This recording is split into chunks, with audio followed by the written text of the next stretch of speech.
Hi, beautiful souls. Welcome. Tonight we have Athena of Human Witness and Anne of Skinsuit Manual. Both of these ladies have YouTube channels.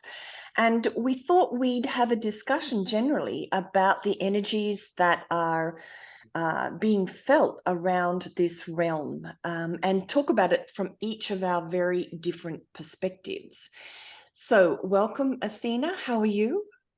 Hi, thanks, Joe. Yeah, lovely to be here again. I really enjoy speaking with you, and I'd love that we're going to have this opportunity to speak all together about these things that are happening because it's just amazing. We're in an amazing time, and I've been watching Anne and her channel, and we speak very similar things. So yeah, thank you for the opportunity to have a chat with you both today. Welcome, Anne. How are you? Yeah. Well, feeling the energies. Yeah, no, it's really wonderful. Thank you for bringing us all together. As Athena says, it is so important for us to come together and share our perspectives and just navigate these energies because, things are shifting, things are moving. It's quite a wild ride. Yeah, it's been particularly tough for me in the last 3 weeks. And the way that I perceive it is as the energies change and shift, it's sort of not, if it was all dumped on us at once, it would be too overwhelming. So it comes in by degrees because to me, it's like I visualize it like the sediment at a bottom of a pond. And that sediment has been there and maybe untouched and unlooked at for a long time, possibly for a couple of different lifetimes, even. So when this higher frequency comes in, a lot of stuff comes up. And the shift in the last couple of weeks has been I've been feeling things that I haven't felt, I feel, for a very long time. It's issues that have come up around comparison, things that I went through with my sister years ago. And sometimes when I cry, because that's how I process, I feel all the emotions, I cry like a little baby would cry. And to me, it feels like um, deep childhood trauma is one way to define it. But I also understand that what we're feeling isn't just in this reality. It is in other parallel realities. It's from past lifetimes. And so I define it like through the inner child, but I know that what we're really talking about is a much greater clearing and healing that's coming along. Oh, definitely. I think the inner child is a reflection or a manifestation of the galactic drama that we are here to heal. I do believe we are gods. Our greater I am, we are the gods. We are incredible beings of light. We're creator beings. And we have conflict out there or within, and how do gods heal themselves? They create a healing realm, send in an avatar, and make small dramas without a lot of trauma to process and heal the conflict. But I do believe our realm was hijacked. And so a lot of the trauma or conflict that we're here to heal has been also hijacked and is a lot worse than it should be. Basically, I don't believe we can heal from a place of trauma. We can't heal trauma from a place of trauma. But that's what this sort of so-called ascension, whatever you want to call it, I think that's what it's about, is just bringing more light into our spirit tree. Mm. Yeah, I guess I agree with the whole inner child. Because I've been navigating the inner child thing too, Joe, this last 3 weeks, and I see that we had a very big cleansing, deep, deep, deep cleansing, clearing of not only the emotional body, but the limitations, the belief systems, even physically, the barriers that we impose. Because when you have an emotional or spiritual or energetic barrier, that then manifests in the physical through physical barriers. So your cells will adjust to reflect that. It's just how it works.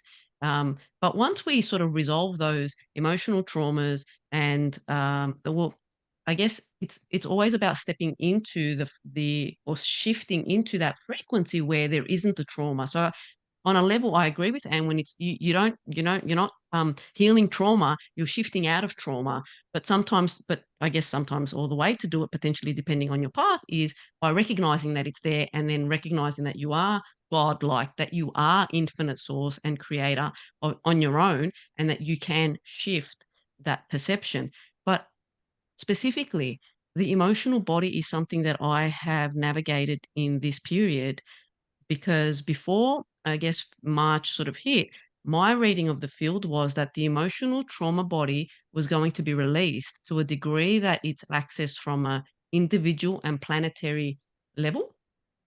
And that is where we really feel the trauma deeply entangled with it, from a child in parallel lives, here in your body, here, in your interactions with your daily sort of activities, all that. And we are, in a way, feeling it to the depths that we possibly can. And that is sometimes rehashing the past and the old just to get a last sort of feel into that deep immersion of what human trauma is, because we were going to give up a portion of that. We were releasing it, and that sort of I felt sort of happened in the first week of March. So probably by the 8th of March, we sort of hit that, and we gave up a portion of our emotional trauma. And when I say a portion, it's the aspect of that individual and planetary expression. And now we are opening up the passageway to access the galactic and the cosmic. So the cosmic level consciousness, which recognizes that there is emotions in play, but they don't entangle. The cosmic consciousness doesn't entangle with emotional trauma in the same way humans and planetary expression does. So it has been very emotional because we've had to go very, very deep, the deepest we've probably ever gone. And as a collective, because individually we are the collective, and each of us is given something extra because of this time point that we have to release. It's destined. It's just destined. We are gods. We know we have a time frame. We know we have certain things to do, and sequences occur during our lifetime in the realm that trigger these moments. And we know, oh, okay, by this time we have to release. And that's why we've all had a bit of a difficult time potentially in March, because we've gone deep into the emotional body, bringing up inner child, which is to me the innocence. It's the innocence of the soul. It's that the adult can be an inner child as long as it's connected into the innocence of the soul, and that is the true essence. So that's why when I call it my inner child, I'm speaking about my greater being. It's the same thing. And it having to have experienced such trauma is very inorganic because of that hijacking. Still part of our process because we wanted to feel it and we wanted to see it, and we got it, and now we're breaking out of it. So yeah, I totally resonate with both. The word you both use, and it's all interconnected to me. Well, from my experience, most people don't want to feel these emotions and they stuff them and suppress them. So it's not about rolling around in them, but it is acknowledging what you're feeling. And I always encourage people to find the viewpoint of the observer, which is to pull out a little bit and understand that when you're feeling these emotions, it's a healing process. It's not anything. I encourage people to pull out of victimization, pull out of it's not fair, pull out of why does all this happen if they can, and understand that you're right, that the inner child is the pure part of us. It is the traveler. It is that God spark, and it has chosen to come in. And as all of this stuff gets layered on it through those early years, where we are now is taking off those layers. We are getting back to the core of who we truly are, which is that God spark.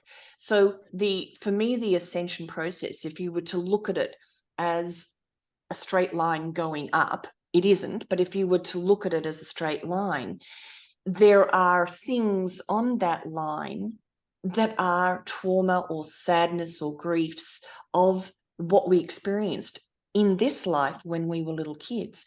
And so you can't bypass them. You can't push them away. You have to bravely go through them and understand this is old stuff. This is what we're letting go of. And I believe that energy is in the core of those emotions. And when you feel the emotion, you are freeing up, in a way, part of our trapped energy that we could be using to apply to this journey that we're on.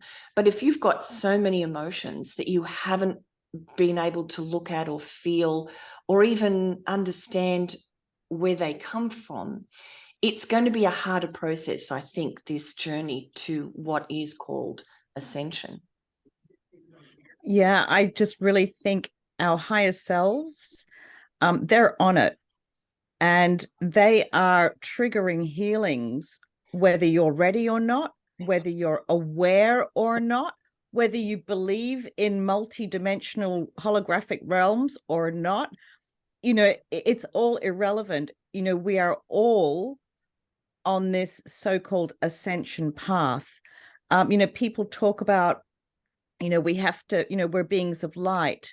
And, how do you ascend? Well, you've got to heal and bring more light into your being. Our DNA is holographic. It's light. How do you bring more light into your DNA? One of the things I do is I can read DNA lineages. And it's a joy sometimes. I mean, I deal with a lot of DNA lineages that are key to our ascension process. I just recently made a post about the orca and the blue whales and their energetics. Their DNA lineage energetics are used in many, many things, but they're key for war energy. And war was surfacing at the beginning of this year.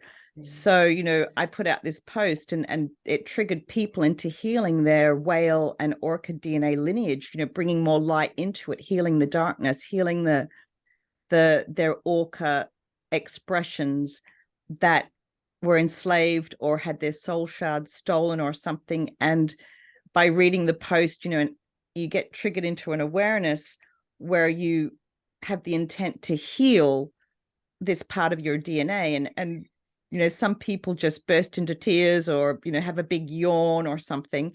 And that's collectively healing the energetics of war to bring about peace. The orca are, they have peace generators.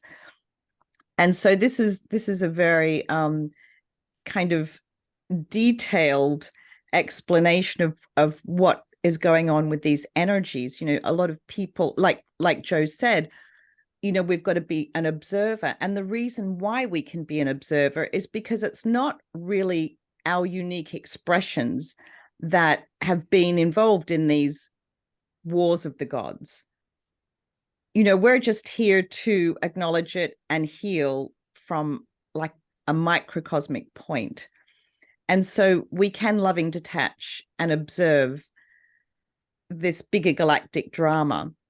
And with that, we don't have to take everything so personally. I know it's easier said than done, but when you don't take things so personally and just allow these emotions to come up and surface and give yourself a big hug, go for a jog, go for a swim, and process these energies, we do much better, I think, because, they can hit really hard. And if you don't know what's going on, it's very easy to spiral into self-hate, depression, anxiety. If you have no idea what's going on, you shame and blame yourself. oh, it's something I said, I'm not good enough, I did this, I did that. But when you take a step back, be the observer, it's just like, oh, okay, yeah, that's just my orca teeth that were stolen for dimensional hopping. And oh, okay, got it. Yeah. Let's reclaim those teeth in true divine time, and let's stop that. And you'll feel this kind of release as you're healing that part of yourself. So, what I do is kind of very, very detailed and really, really too weird for some people, but we all get there in the end, don't we? We all get there. There are so many wonderful healing modalities, inner child work, Tai Chi or Qigong, things like that. It's all breath work. It's all moving with the intent to heal. So I think we all come at it from different perspectives, and we all get there in the end, don't we? We're all still standing. Yeah, how I see it is like a wagon wheel with spokes, and here's us in the center. And all of these spokes lead to other lifetimes or other realities where we are trying to heal. And so that's why it can sometimes feel overwhelming in the here and now, because it isn't just the here and now that we're releasing and healing.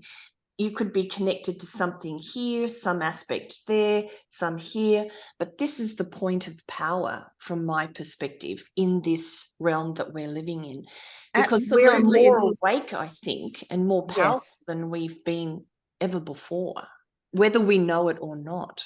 for sure. Yeah, yeah, absolutely. And that's what I speak of, Joe. I speak of the integration, right? So the integration of all your aspects. And that's the same similar sort of explanation, I guess. We would use the wagon wheel as an example, where you're in the center, this aspect of yours being right in the center, and it's not connected by any, weird means. You are connected because it's your soul. They are multidimensional aspects living at a parallel existence, and they are active as you are active, and you are being called potentially, depending on what your scenario is in terms of your life path. And I'll just use an example. If you are having disharmony with the way your life is going, that means you are not in harmony with it. There is part of that that is calling you to look at why is there disharmony. And I'll use the physical ailment because I think health is the biggest concern people have, because when you have health, you can then, navigate and figure out your life. I guess you can go and do things that people that don't have a good, healthy body, they can't do. So the health is, for me, the crisis point. And I was there, and I am, at times I do battle with it. It's the crisis point. It's like, get your act together. And I don't mean this I'm not meaning this in a mean way or disconnected from heart way. I mean it with all the love, because that is our soul crying out to us saying, get your act together. I'm really trying to get your attention without overriding will, because it will never do that. We have to make the choices here. So integrating our aspects is what we're being asked to do. And to do that, all we have to do is recognize that there is an aspect out there and it's experience something like that. And while we are in the intention of doing that, we also unlock abilities. So when you are, for me, it just happened like that. I would sit in my room, and I know a lot of people meditate, but it was just like, why am I feeling this particular pain in my body? And I would just set my intention to that, and a whole flurry of these visions would come, and I'd be like, wow, what's that? So then you do deal with, nah, that's not me, or no, that's, why, how can that possibly be? And it opens up the pathway to then recognize we are multidimensional aspects. Our power is here, but we've scattered it in different directions because of our self-worth issues, self-denial. All these themes is what we are navigating here as gods, blinded, because we chose to be blinded to a degree. Right? Yes, there is a hijack. It all depends on your level of perspective of viewing the reality that you're living in. But at the moment, we're all sort of stumbling in the blind and like blind in the dark. And some of us know a little bit more than others. There are certainly many beings that are far advanced in terms of consciousness knowledge. I think they just sit in the background because they honor and respect our journey. And we are on the cusp of getting to that point where we have a massive breakthrough in terms of soul integration, and that brings remembrance. So I don't use the term ascension because I recognize that it's everything is within, but I can relate to, the pillar being the universal pillar that we're connected to, right? So we just need to step into it and anchor into that true universal light, which has been a pathway to hijack, and that's where a lot of that occurs. We want to focus on the true universal light, not just any light, because any light can be lots of things. So the focus is on the true light, the true universal light, and true light beings. I think that's what we need to get into the habit of trying to connect with. But yeah, in general, I think it's the same thing in terms of the wagon wheel, the aspects, integrating those and acknowledging. It's as simple as acknowledging that, yep, I had this particular interaction in this particular parallel existence, and it just wanted me to see it. But then we also can bring in that transmutation ability that we have, and that is when there is an activity that's occurring there and it's not in alignment with what we consider to be our pure soul expression, we can transmute it. And maybe this is just segueing too much or going into a different direction, but it's also why I think a lot of our video movies and all that have been, don't mess with time, don't do time travel, because if you change something in time, you're going to alter where you are. But nothing can be further from the truth. You want to be accessing your multidimensional aspects and resolving their state, because that will resolve. It will bring in the aspect back to you into wholeness, into this one. We're trying to get to the unity, right? And by resolving multidimensional aspect trauma or imbalances, because we have that ability to do it, it brings back more aspect to self here, more recognition, more remembrance, more ability unlocking. So yeah, there's a big narrative to distort our passage, but like Anne said, we know what we're doing because our soul is in control.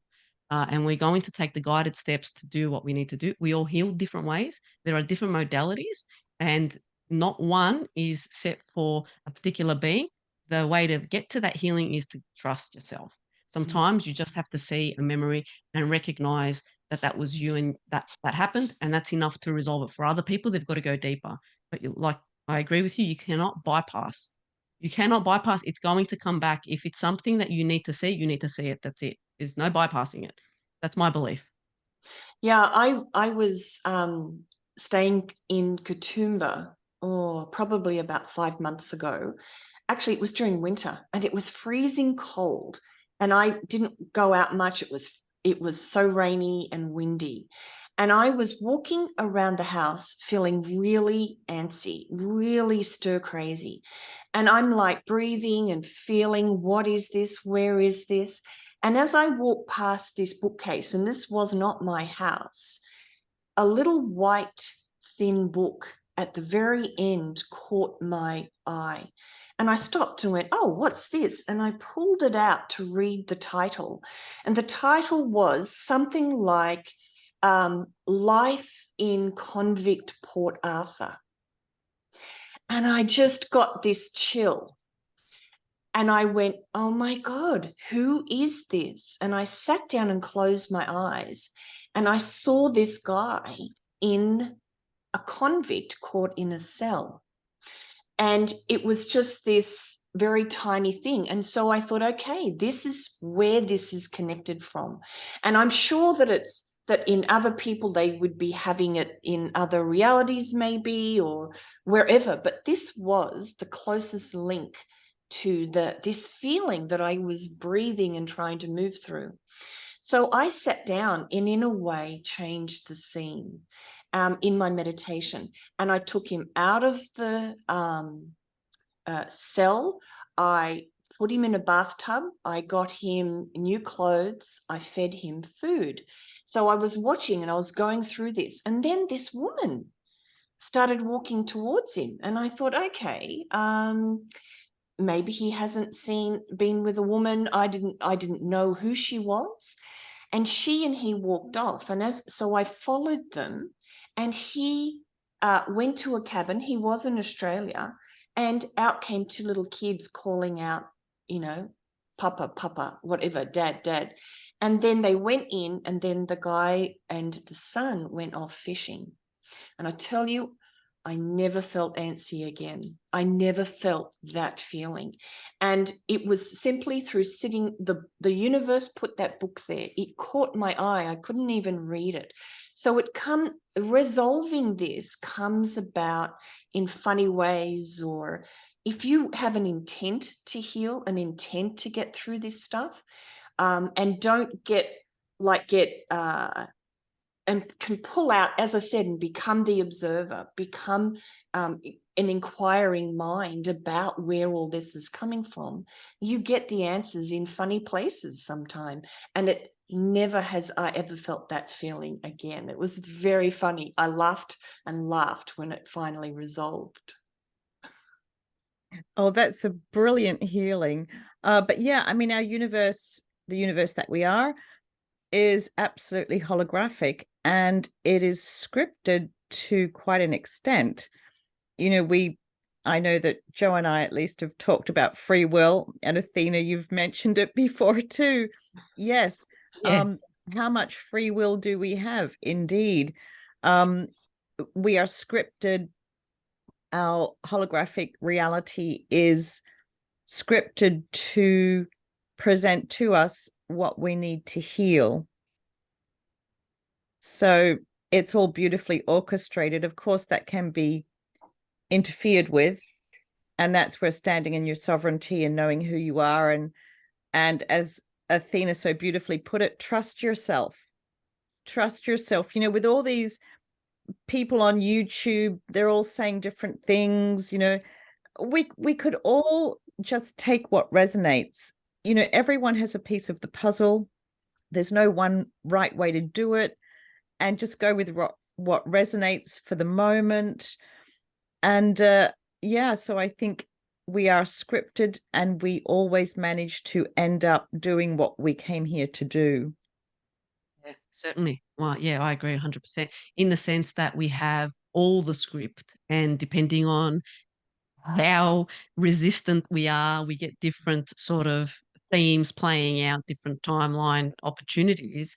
I think what we're experiencing right now is the convergence points, and that's what I call them. When they happen at particular points in time, they're dates where there's no negotiable. These are realm level convergence points, but within those, we have periods of months to navigate our own timelines, convergence points. But when that date comes and it's a universal convergence point, everybody needs to be at that particular point, and your soul knows that, and that's why it's drafted this entire grand play of yours. So that's why I keep saying along this path, and it comes back to what I think Joe said just earlier, where it can be overwhelming. It can be difficult depending on where we are along our path. If we are resistant to experiencing that which our soul needs us and, wrote for us to experience, then if we are going to be part of this journey and live through it, then push come to shove, screaming and kicking, you're going to be taken to the point that you need to be taken,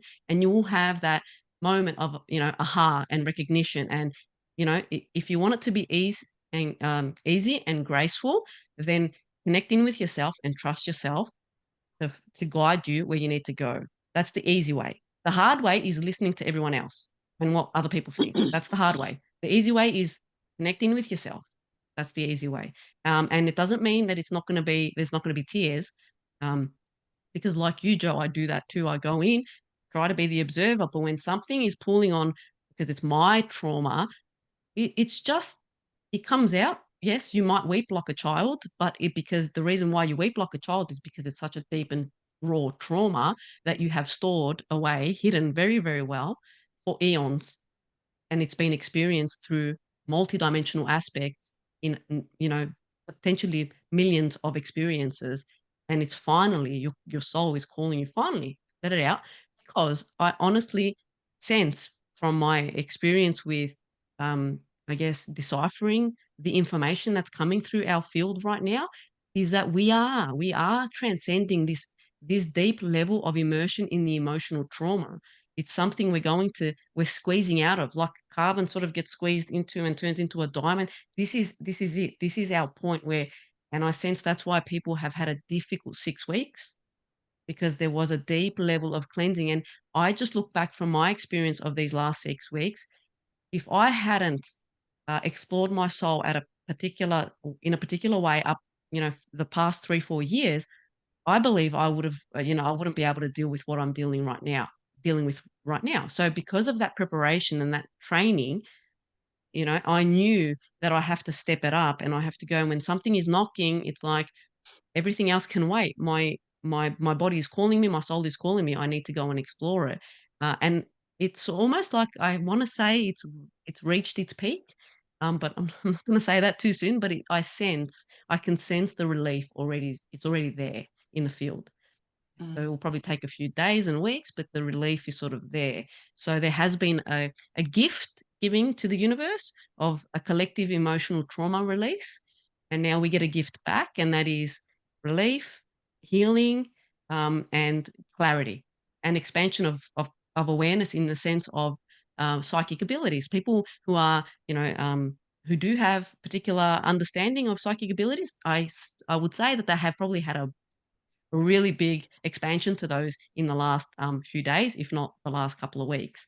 So and that's going to continue because we're clearing out and we're making space for energy to go elsewhere, and that is to open up our abilities that we left hidden, so that we can navigate this emotional sort of period.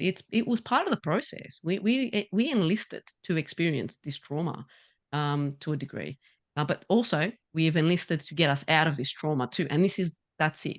That's where we are now. We're getting ourselves out of this because we can. We are magnificent. We are enormous souls, and we can do this as long as we just listen to ourselves. Yeah, I call it riding the wave, to ride the wave of the emotion, to go with the flow, the ebb and the flow of the emotion. It's to feel it, absolutely, but sometimes there's nothing other that you can do than ride the wave. And the wave goes up and the wave goes down. So we live on this sort of, for me, a facet of the duality or the polarity that's here is this wave, like the sine wave. And so you ride the wave at the bottom and you ride the wave at the top. And one, in a way, can't be more preferable than the other. It's really a facet of the journey through this realm. Yeah, what a ride too. What a journey.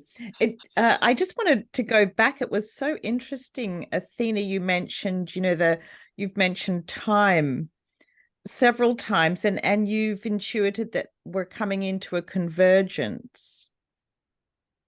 That's really interesting because, yeah, for the past couple of weeks, I've been dealing with a lot of DNA lineages related to time who have super time abilities, including the orca. They have dimensional hopping abilities, and teeth have come up. Teeth are timeline indicators. If you have teeth problems, it could indicate timeline incursions, something like that. So that's really interesting. So tell us more about this convergence of, because I can feel it. I hadn't thought about it before, but yeah, it kind of triggered me. So tell us more.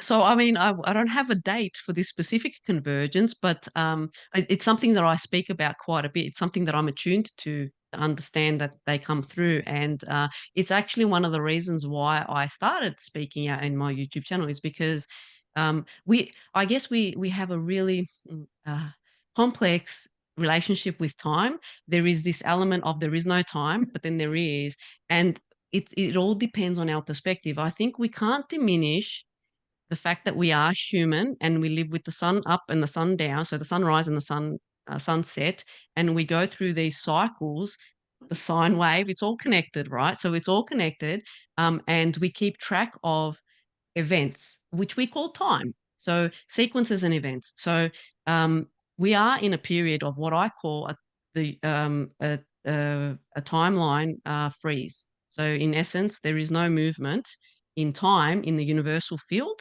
because we have to navigate this personal, individual timeline period. So we had convergence points along. So there is a timeline. Obviously, there's a one timeline, and then we all have our own, and we all intersect to make the one timeline. So we've all got our own journeys, sequence of events. We have to do certain things by a certain time. And it's individual time. That's why the time is fluid. How we experience time is very fluid, because it might take me personally in human life 20 years to navigate a theme that my soul set for me. And someone else, it might take them 6 months, or it might take me now in this awakened state or more expanded state. If I had the same theme play out, it might just take me 2 weeks to navigate this theme. So time is very fluid, but the convergent states are essentially, to answer your question, is where we intersect all our destined dates at our destined points where we had to have a specific soul objective achieved. And that comes into building the universal timeline, because the universal timeline is the expression of consciousness, that state of consciousness of everyone that's on that timeline, which is essentially everyone having achieved that set objective required at that point.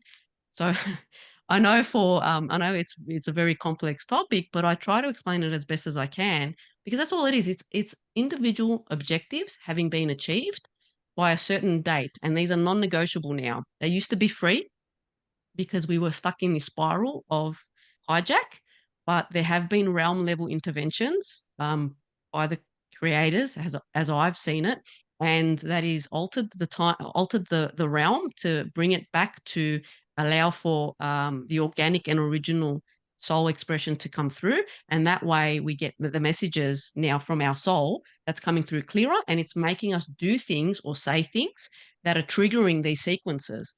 So there's been a few convergence dates.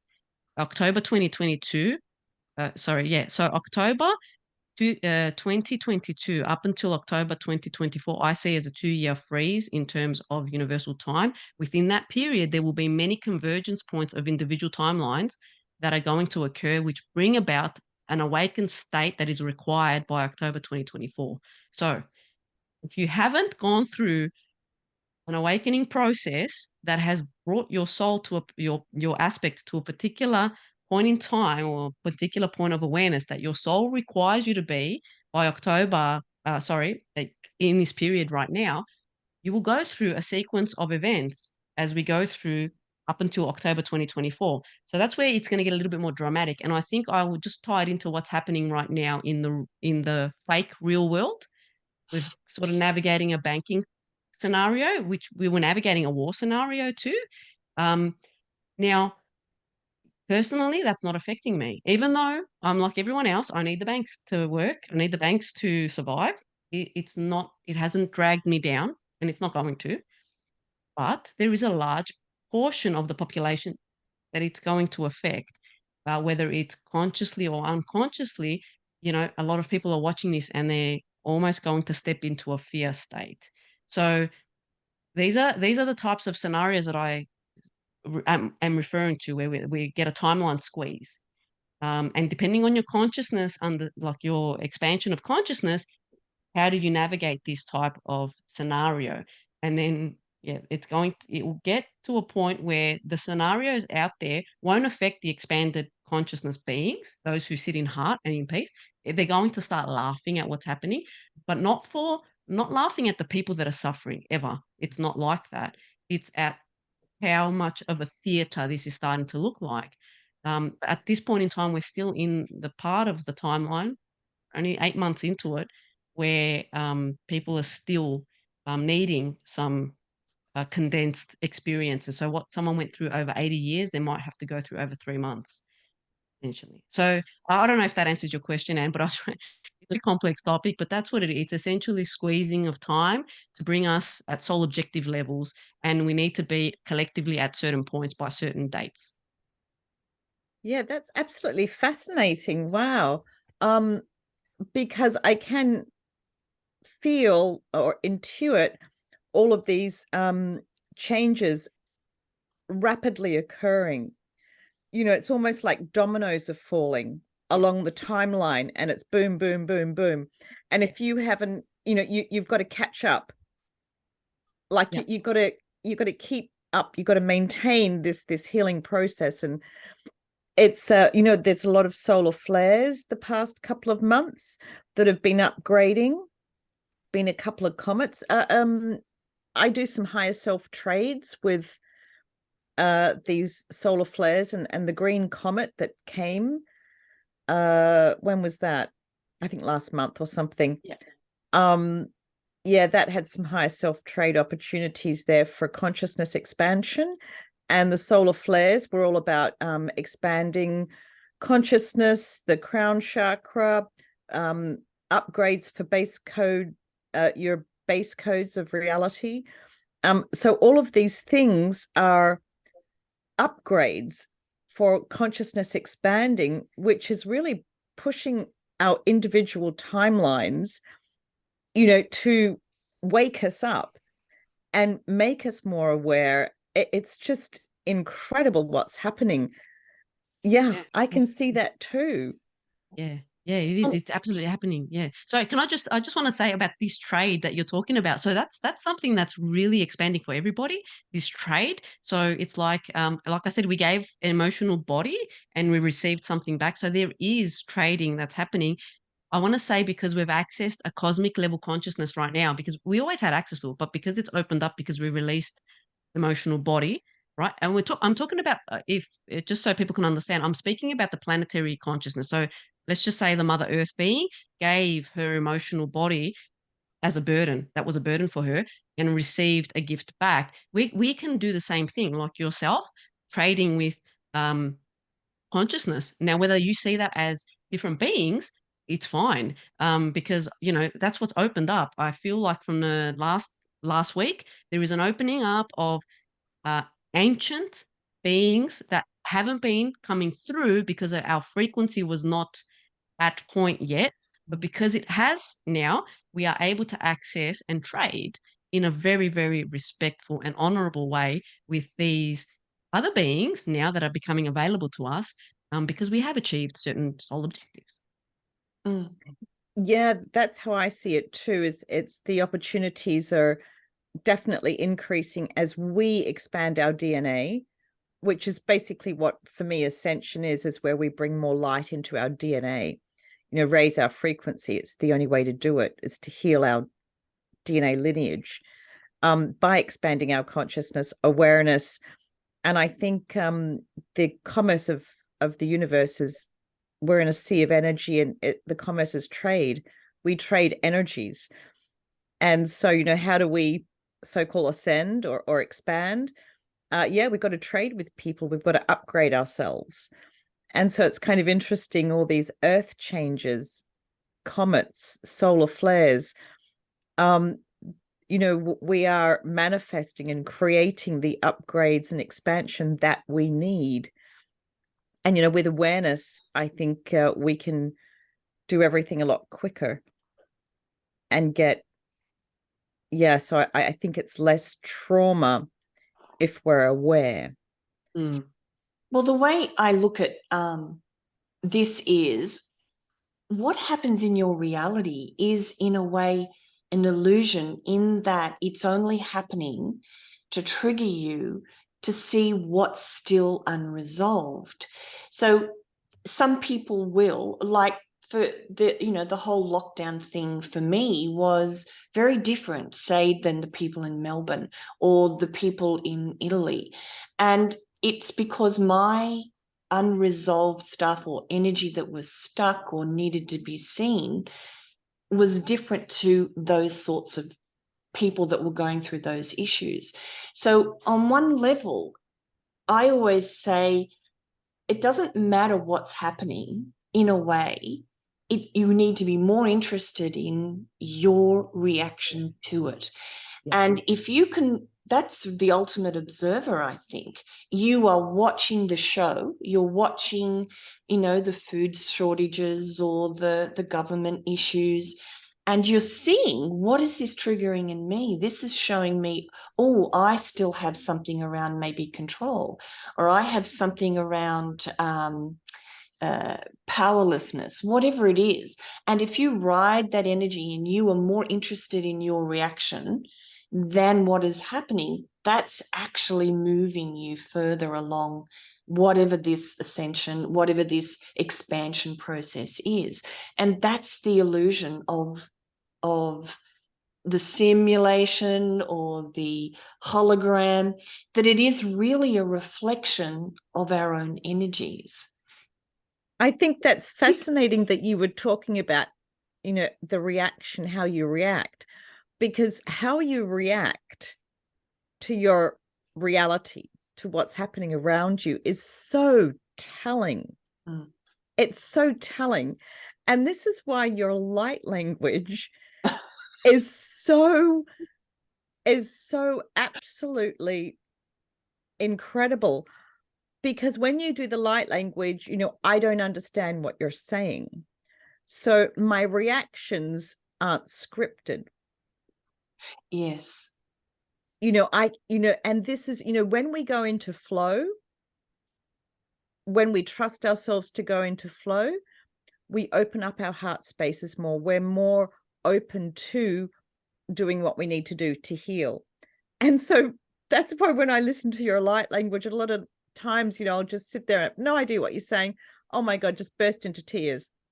I'm like, well, I don't know what that was all about, but it felt good. Yeah, and it's not scripted by me either. That's the other thing. It's not something that I'm allowing this heart space energy, this heart space consciousness to speak through me. And I trust whoever it resonates with will respond to it. And some people have nothing, no response, and that's fine. It's more about how the other person feels it and receives it than me deliberately doing this or doing that or doing this. And I sort of get out of the way and allow this higher frequency encoding to come through as a part of what we're saying. What the universe is coming to us to help us in this process. And there are a lot of people that are still frightened by it or feel that it is of the devil or whatever, and that's totally fine too. So it's very much listening to your own discernment, and if you're open to it, then it is one of the tools or one of the gifts to help us through this time.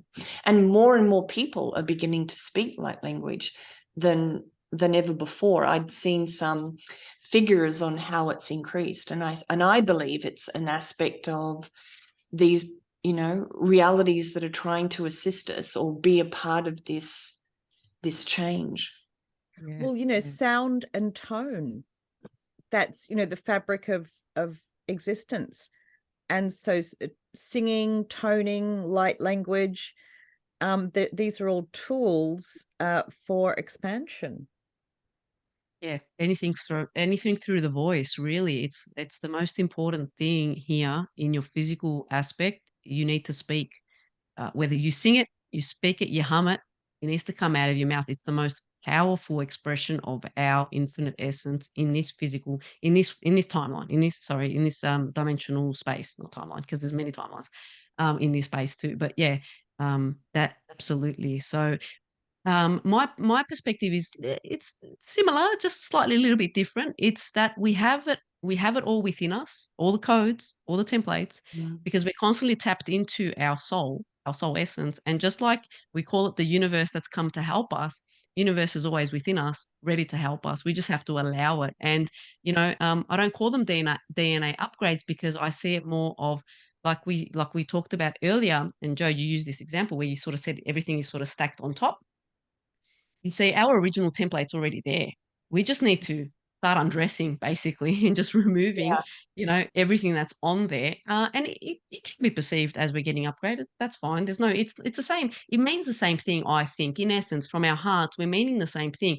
We are stepping out of our disempowerment and ourselves. The way we decay, it's disempowerment. They're manifesting the disempowered state, and that's why they slowly die and they don't regenerate and all that type of stuff. So yeah, we are stepping into our empowerment. We're going to perceive it in every different way because we've come here in as different unique souls to experience a universal expression that, yeah, in the end is going all into the universal being because it's the universal being's universe. But at the same time, every person's unique expression is just as valuable. There is no one better than another. We are all valuable. We are all respected. Your experience, no matter how much little person thinks about themselves, in the eyes of the universal being, in the eyes of souls that can see souls, true souls, there is none of that. It is all pure respect, love, acceptance, and acknowledgement for effort, just for being here, just being in this existence. So, yeah, it's an amazing time. Like, Yeah. as painful as it is sometimes, it is an amazing time because of that. Yeah. So, With the light language, sometimes it can just be simply a wake-up call or an on switch. That's to push somebody off in a slightly different direction, where absolutely what you're saying, Athena, we've all got it within. But if you you to remember. sometimes, yeah, and sometimes the light language will spark something in you. It Yes. reminds you of who you've been and who you will be, and other things. It's so out of this world, that people are like, oh my God, and they start to cry and feel the Yeah. warm hug. So it's in many ways, it is simply a wake-up call. It is a nudge. Mhm. And we have lots of those nudges ready for us. It's just whichever one we're tuned into, Yeah. like I said, with the timelines, that all comes in with the convergence points and everything. We're all going to get our wake up calls. How we're going to get them is depending on where we are at and the agreements we have with our soul. For someone, it will be like light language. For another person, it will be something else. But um, it's all our soul families, our soul expressions all together. We're all here and we're all trying to wake each other up. And we do it in the blind state, which is here. Like, we just walk, you see your neighbor, I mean, a lot of people can't connect with their neighbor in a way to recognize soul, to see who they are, but they're your soul family, they are your soul family. They're there in your life. They're there for a reason. But we can't see the value of it yet. I think we're going there. We're almost there, even where we can start seeing souls just by looking at people.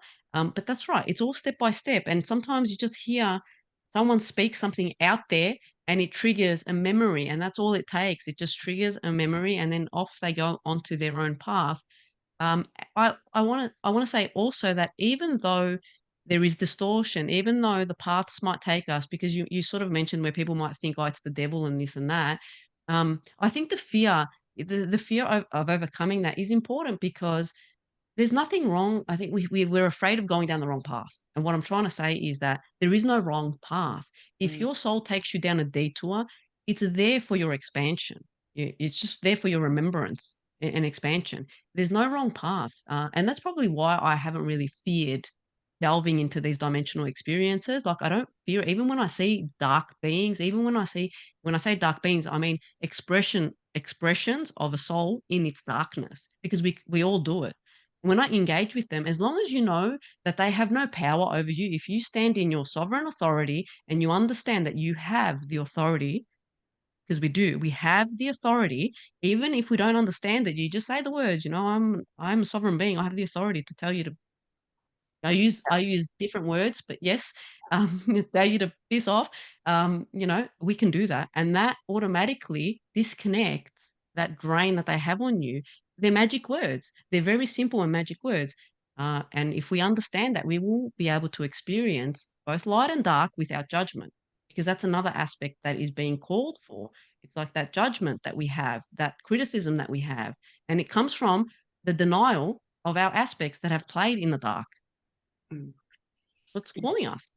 Yeah, I think once you experience the darkness, going up against the demons, the devils, the predators, the da da da da da, whatever you see in your mind's eye, that in itself is so expanding Yes, it's and empowering. empowering. Yes, exactly, empowering. Yeah, And then you realize yeah. if they could take you out, they would have, and you're That's still right. standing.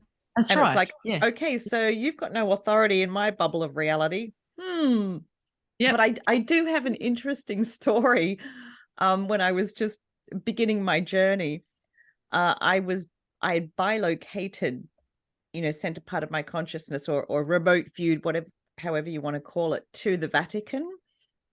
And I was kind of called there, and I was in the basements, the tunnels under the Vatican. and there was a pit of demons, hundreds of them, and they're hissing and snarling and snaring at me, and they're just disgusting. And I was just like, oh my God, I just want to burn them all. I just want to set them all on fire. Oh my God, just kill them all, And then something told me, okay, I've got to heal them. I've got to heal them. So I started generating love and starting to heal them. And it took me quite a long time. But eventually they started transmuting into fairies, Syrian Yeah. fairies. And so, this is from my perspective how the healing occurred for me.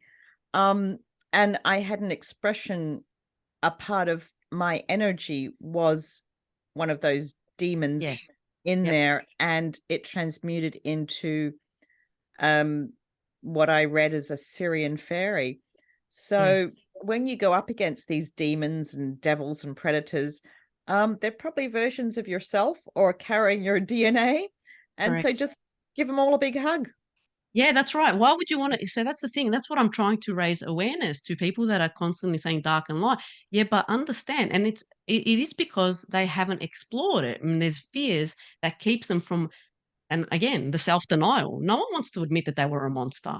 But then again, why would you deny seeing what you truly are or what you truly were? It doesn't mean it's who you are. It was just an expression. And understanding that we're here to have these experiences, universal being wants both light and dark. I think people will have an awakening even at soul level when they've ascended or whatever we call it, right? When they've gotten to that point where you are going to have an exchange consciously with the universal being, and that universal being sits you down and say, this is your judgment and criticism of all the dark. Here, look at this. This is what you did in the dark because I asked you to. I asked you to. So I agree with you, Anne. The solution isn't to burn them because, like you, I went into those dimensional spaces. It wasn't the Vatican exactly, but it was other ones. And my intention automatically was when I was taken there by my greater being was like, oh, we're gonna fry everyone. It's like, no, you sit down and watch what's going to happen. And we did similar to what I would describe how I would transmute my little self or other beings like you did, Joe, how you opened up the gate and let that person out and let that person out. We sort of disarmed this consciousness that was acting too much out of darkness or out of imbalance because there are realm level activities that require intervention, and there are beings, all our light beings or star beings and people that are part of this, the trench workers, they are taking part in these realm level activities where there is consciousness that's being subdued to bring it back into its original state. And to do that, there are, events that take place where we put a bubble around them and we reveal to them their true self. So it's a loving process, difficult but loving. They're going through pain and misery, but it's diminishing that darkness within them and bringing them back into, instead of being these massive monsters, they come back into little essence. And that is not little to diminish it, but just little as in can be a really enormous monster. But what comes down when the process completes is their essence. And then the release. Everybody feels the release and the relief because that being has been freed from that state of being. And it's probably been there for a very long time, playing out this thematic, adding to the power of the archetype that's keeping hold on every single person who's playing out that theme, because that's what's powering it, that hijacked, usurped energy that being, enormous being in that dimension is pumping into our realm and affecting us. So I agree with the process, and it was like that. It is like that. It's not, you don't fry them because somewhere in there is your essence too, potentially, not always. But even if it's not yours, it's your soul friend. It's it's your soul family. That's what we are. We're all soul family. So not to say that we don't put boundaries and we don't, love, create spaces that are loving to ourselves. I never mean it like that. We don't just, it's not all love and light. There is serious decisions that have to be made. But in those instances, it's consciousness. We're talking about expanded consciousness understanding, and we understand that that being is acting out stuck in a loop of dark expression, for lack of a better word, an expression of itself that it can't get out of, and we need we're at realm level intervention, so we need to make some decisions. They are very difficult ones because when a group of beings decides that we have no choice but to intervene in another soul expression's journey, it is not an easy decision. And that's the level of decision making that's taking place at the expanded consciousness level of beings, where they have to intervene and they don't want to, but they're doing it. And yes, at times they do remove beings from the realm, but that's the most extreme, and it doesn't happen often. Most likely, it is those types of transmutation processes that take place where the being comes back to itself and a massive release occurs and it's freed essentially. So in your terms, it might be a healing. In my terms, it's a freeing. Mm. Well, I've known that aspect, that love is the answer, from my early 20s. I've had dreams with monsters where I've turned around and hugged them. And sort of turned to face the fear. And it's sort of a part of who I am.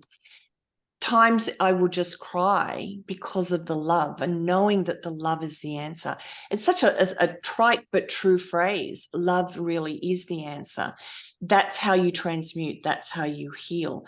And even with people in the world that are doing terrible things, to send anger to that situation, or rage or revenge, you're just compounding the problem. Yeah.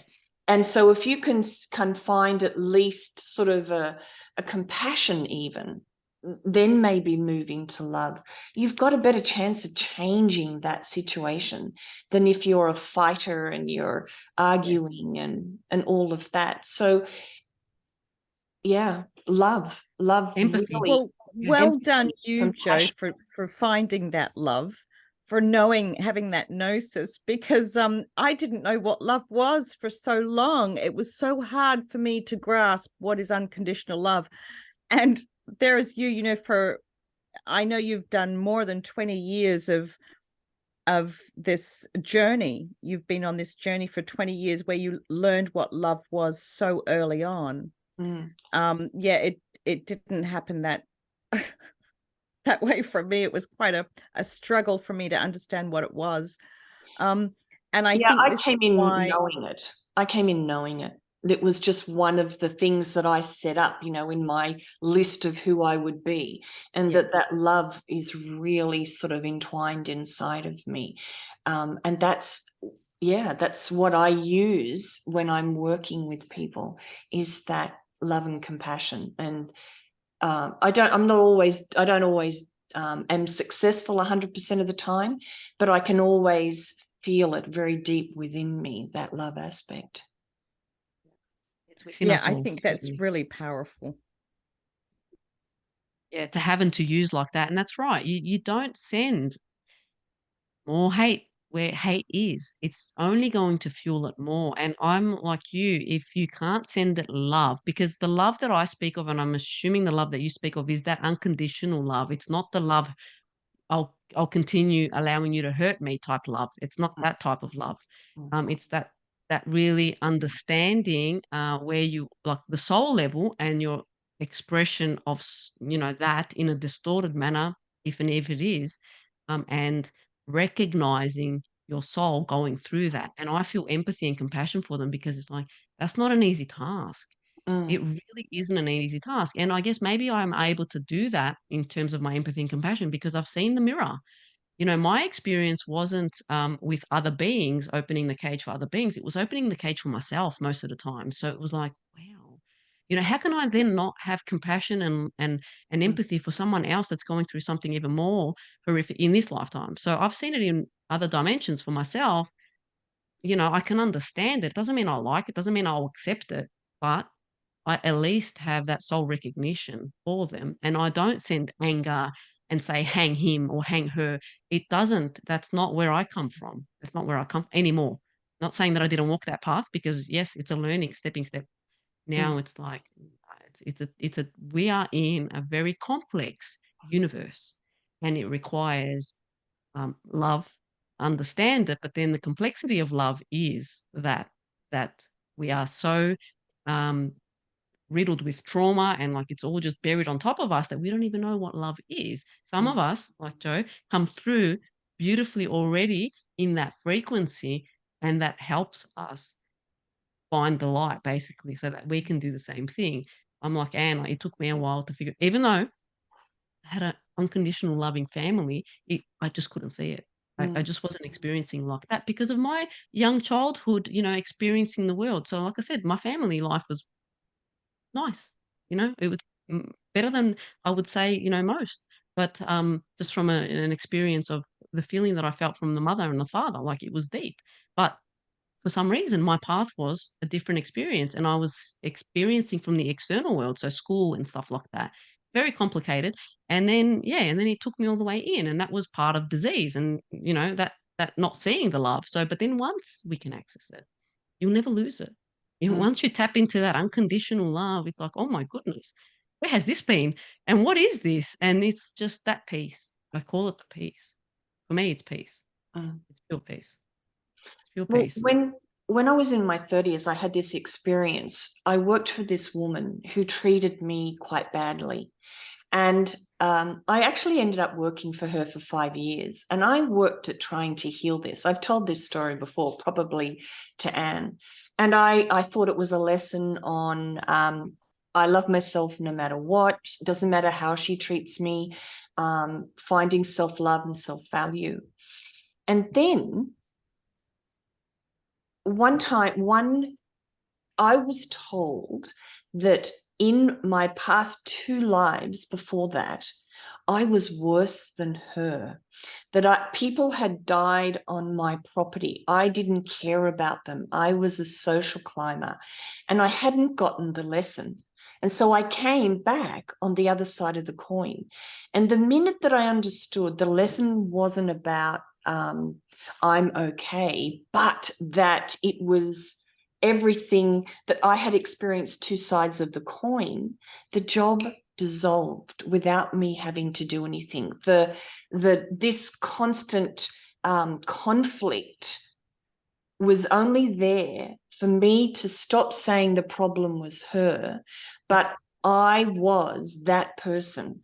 And it showed me that we've been all things on this spectrum of this realm, and that we better not judge anybody else for what they're doing, because in all likelihood, we've done it as well. And that was the clearest indication of this 2 sides of the coin, that within 2 weeks of me getting this information that I was her in 2 other lifetimes and didn't get it, the job ended, she got married, she sold the business, and it just left. Yeah. And I've always taken that as a huge lesson, that not to try and see that this is, we've all done it all, and to find compassion for that person, and there's that phrase, there but for the grace of God go I, that we're all learning all different Yeah. levels within this polarity, all aspects of this realm. And I'm understanding that the only way that we are going to continue or move to evolve is to embrace all aspects of this polarity, find compassion. It doesn't mean we condone it, it doesn't mean we agree with it, but we have to take this higher viewpoint and embrace it as part of this realm's experience, and that we put all of that knowledge into ourselves and into the Akashic, and then we move out of this place. But while we're living here and condemning here, for example, it's going to be tougher to move Yeah. out and Yeah. out, or Yeah. move to become Expanded. Yeah. expanded. Yes. Yeah, that's right. Because you're not expanded. If you're still throwing judgment, you're not expanded. Yeah. And that's what it's about. It's about when you expand, you won't be judging. Yes, we're not condoning. I 100% agree. But Yeah. then at the same time, as you're expanding and you're not condoning, the situations change around you. So, like what you said before, how the outer world is sort of a mirror and a reflection. So, I'll just use myself as an example. In my direct life experience, no more drama. And it's been like that for a little while.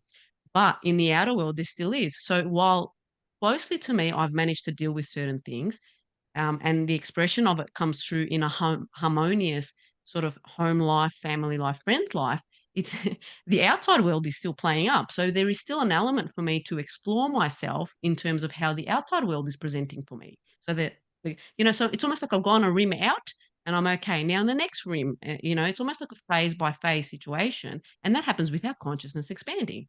So, it really is expanding the love, uh, the access to the love, which is the unconditional, which is light. That's it. It's just how light is expressed as love. And we had a language that was the love language, but now we have a million other languages, and that's all going to come back in memory. But they're all stepping stones. Everything that we experience is a stepping stone to our remembrance. It's just it Yeah, really is amazing. that's beautiful. When I tune into the frequency of unconditional love, I just get hit with it. It's almost like full spectrum sound, tone, frequency, color, geometry. It's really so powerful, and it can initiate and trigger almost, well, not an instant healing, but a healing that less than a minute. Yeah. And one of my tricks when I come across these energies that need to be healed is I always audit for scripting. And if they're attached to a script, I can read the script and go, okay, so you shot her and then she shot you and then you ate her baby and blah, blah. It'll be a script. And then, you'll read their DNA and they've all played each character of the script. Yes. And it can be looped by dark magic. So they're playing this script over and over and over again, playing all parts. And it's just like, and you can't forgive them when you've been that person and the other person. And so basically, so much is scripted. We've all done it all. We've all played many parts. And so there can be no judging. There can be no shame, blame, or guilt. And karma ends here. Yeah, that's right. That's right. Karma you can ends here. You can There's tap no out of more karma. looping or recycling. 100%. I agree. It's a strong message that I actually want to say as well. I probably haven't been saying it enough. Karma is a program. You step out of it, you heal it, you heal your own, you see what you need to see. So for me, healing is seeing what your soul needs you to see. And then the instantaneous healing happens instantaneously, and then maybe your body needs 12 hours or 3 days to sort of make the adjustments that it needs, but the healing's already happened, right? So karma, whoever believes in it, it's still a program. You want to step out of that because you are an infinite soul and you can step out of all the programs, and including karma. So if you feel like you're bound to a past decision, there's probably a judgment situation that needs to play out, and that's okay. There's no judgment there as well, right? So play out with it. You don't need to be bound by it. You don't need to be bound by it anymore. Yeah, totally agree. I mean, if you buy karma, if you believe in it, guess what you'll get? It'll come and, it'll just keep coming back and looping back until you step out, heal it once and for good. And that is unconditional love. I forgive you. And that's the end of it. That's the end of it. I don't wish harm upon you. I don't wish that you'll, repeat this. No, it's the end. It is the end of the cycle. Karma ends here. That's why we're here. And I think karma comes about, if it does, through people not being conscious of their stuff, what the whole drama is about. And so when you look back at your life and you look at the patterns and look at what's been happening over and over, and you see, I'm stuck in this judgment, or I'm stuck in that. Okay, the awareness of those patterns and those things is what helps us step out of the karma. But most people are not taught to look at that stuff. It's, again, pushing it away, suppressing it, get out and work 9 to 5, pay the mortgage. So what the beauty of all of the lockdowns and all of that was that people were suddenly given the time to start looking at what's going on inside of them. We were in a forced retreat in a way for those 2 years. Yeah, it was a double-edged sort of sword. It played both ways, really. It was like potentially expanding the awakening, which I think it did, but then also, and unfortunately for souls that were not prepared for this passageway, well, I guess on a level it was their path anyway.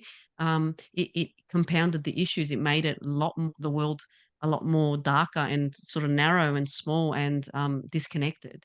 But the passage was there to expand, and it did. It triggered a lot of people. My awakening just expanded. It just kept expanding because I was allowed to be at home. I was working from home, meant a lot more free time, and it just helped with the expansion. Also, not uh, the energy field is a big thing too. Having to not be melded into energy fields. So when we're trying to learn about energy, right? We're trying to remember what energy is, how our energy is, our fields, and stepping out of the combined fields of many other people. Because when you work, you're in like in small spaces. We're sort of melding our energy. We don't know the effect of it. We still are little babies when it comes to understanding our energy field and how it meshes all together. And we sort of swim in our energy, and then we don't clear it out. So half the time you're thinking things that aren't even your thoughts. You're feeling things that aren't even your feelings. So we did get put into our homes and cleared our fields in a way which allowed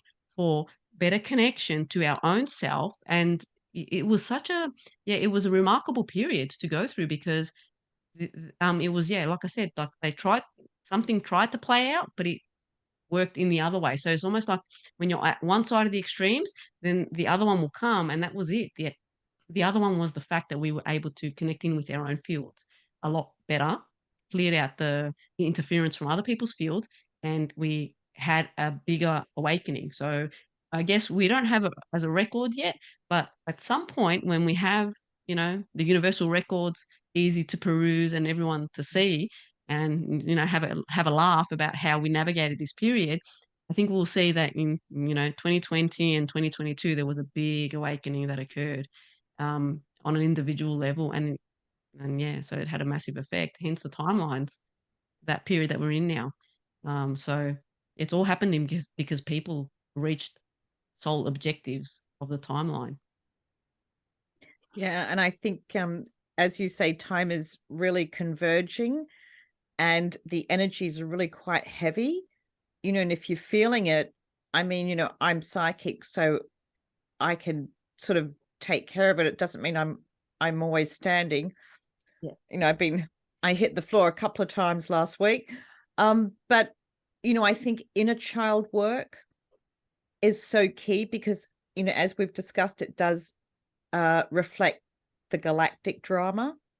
And I think that's just key to moving it along and giving you a bit more ease and grace.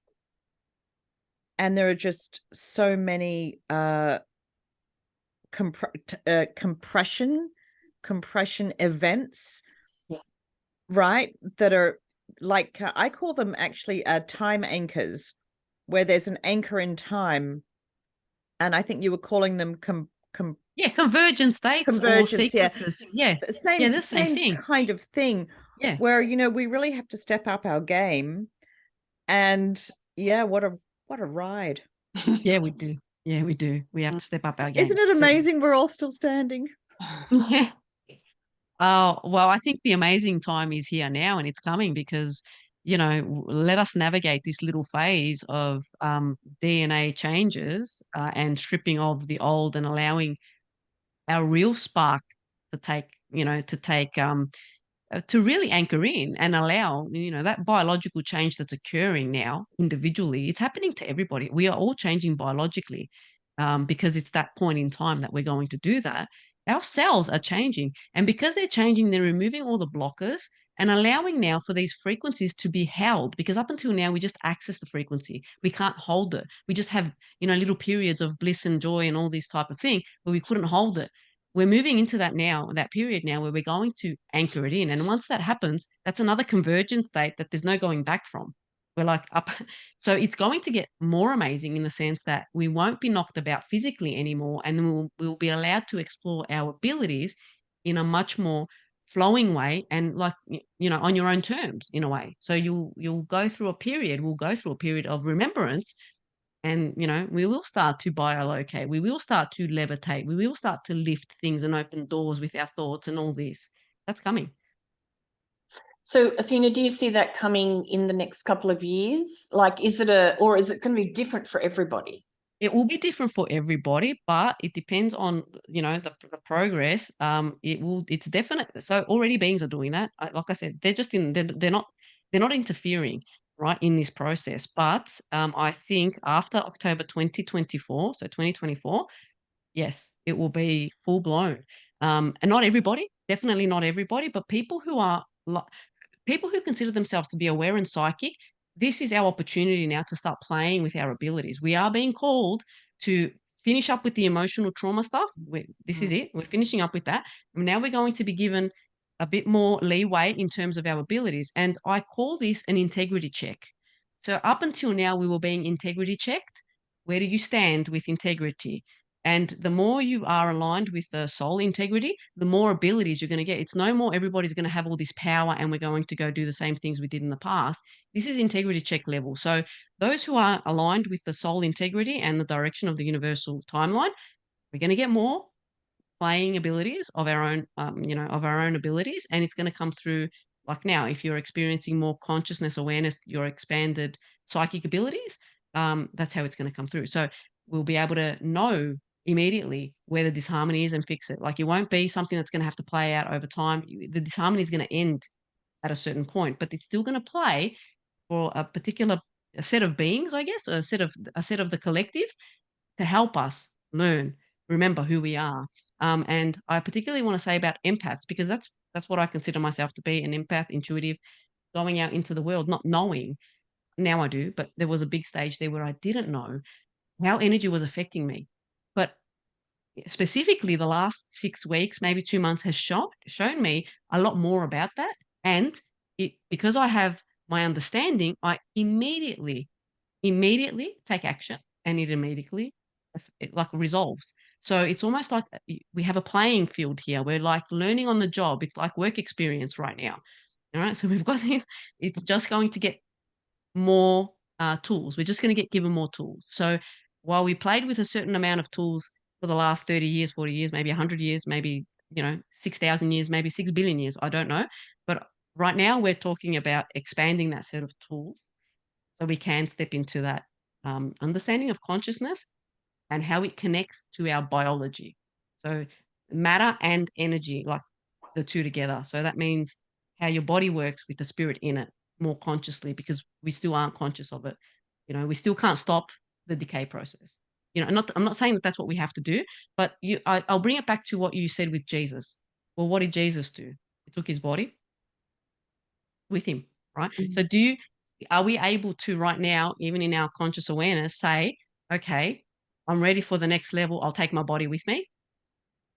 We don't. We pass, right? We transition. Our body stays here, and we go. So it's not even a choice. Like you don't even. I guess. I mean, maybe there's someone out there who can do this. They can let us know. Send us an email or something, to tell us that they've got these abilities. But currently, we're sort of navigating that period of understanding how we can get the body and the spirit or any other matter. It's not about body or spirit. I say there's consciousness in everything that's material.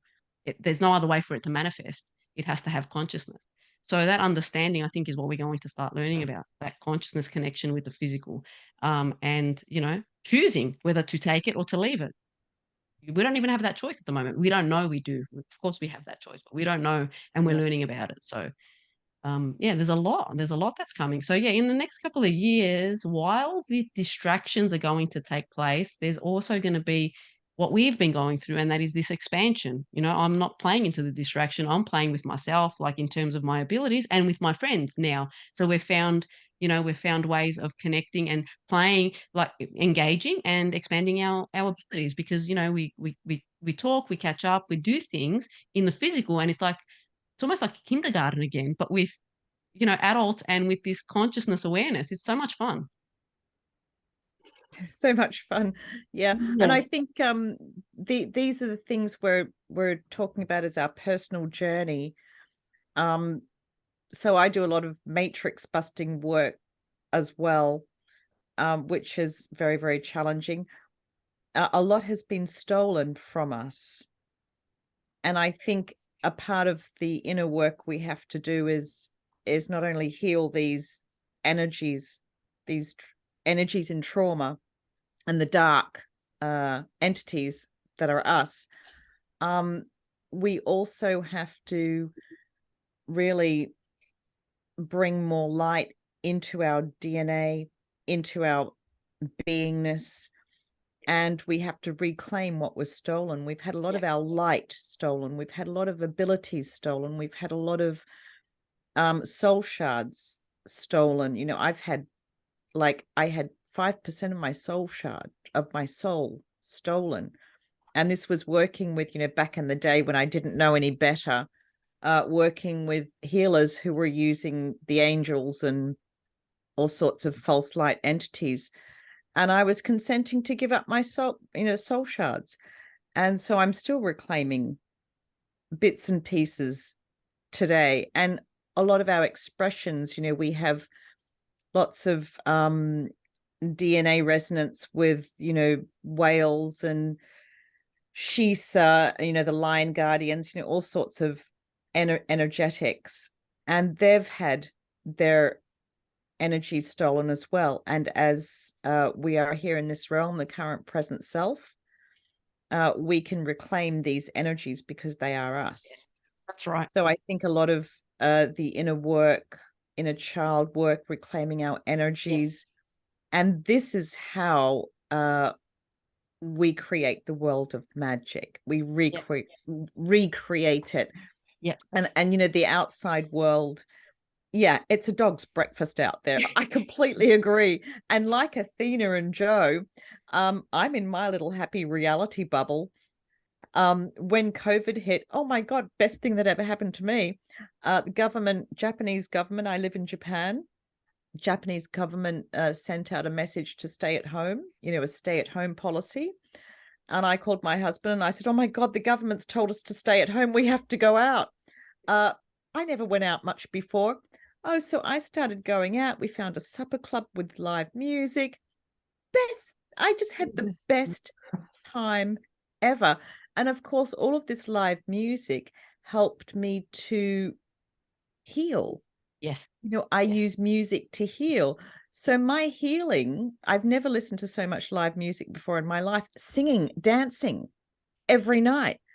And so I started this momentum of healing and reclaiming energetics. And so, yeah, it's been quite a ride. And obviously I've programmed my reality bubble to have this healing and awakening journey with COVID rather than go into the fear. So me too.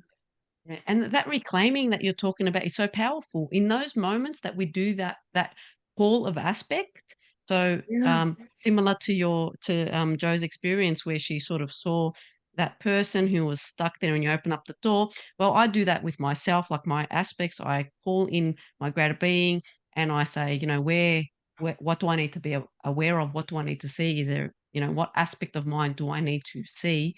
And if I get something like that, like an aspect that is stuck in a particular theme, or like you've mentioned, given a part in this instance, I'm not saying that this is always the case. Yes, it has been taken, but hidden a part of my soul away, I go and reclaim it, right? So you can, and that's what it is when you do these aspect integration moments. When you're seeing your aspects in the particular state that they are, you transmute that experience, that dimensional space by letting them out of the bubble, or disconnecting the cords or the chains, whatever it is, whatever the scenario is. You do that. That is empowering because it brings it back and it's reclaiming that aspect of yours that was stuck in that trauma or stuck in that state. That is how powerful this is. So the more you do that, the more you call in, and sometimes it just takes 5 minutes before you go to bed or in the morning, whatever you prefer. If you could just say to yourself, show me what I need to see about myself, my multidimensional self or my aspects, and do that. And every day try and reclaim another version of your soul expression that is in a particular loop that you want to free it from, because you can. And you're the most powerful person in this aspect. So call it back into you. You reclaim it, you call it back into you here. You're integrating it all back here, all together. We're one. Yeah, and I mean, some aspects are really, really more challenging than Yes. others. Yeah. I don't know if you've ever dealt with gnomes. I haven't dealt with gnomes. I've dealt with many other they're things, but no little, gnomes. they're Yeah. tricky little buggers. They're magic. No, magic is just perception, deception. Whoa. I got so lost dealing with gnomes who were not little. I mean, they're actually giants. Yeah. Another perception, deception. Yeah, and talk about how we come together. Yeah, for all of my super abilities, I couldn't cope with the gnomes, couldn't handle them. They were throwing all sorts of crap at me.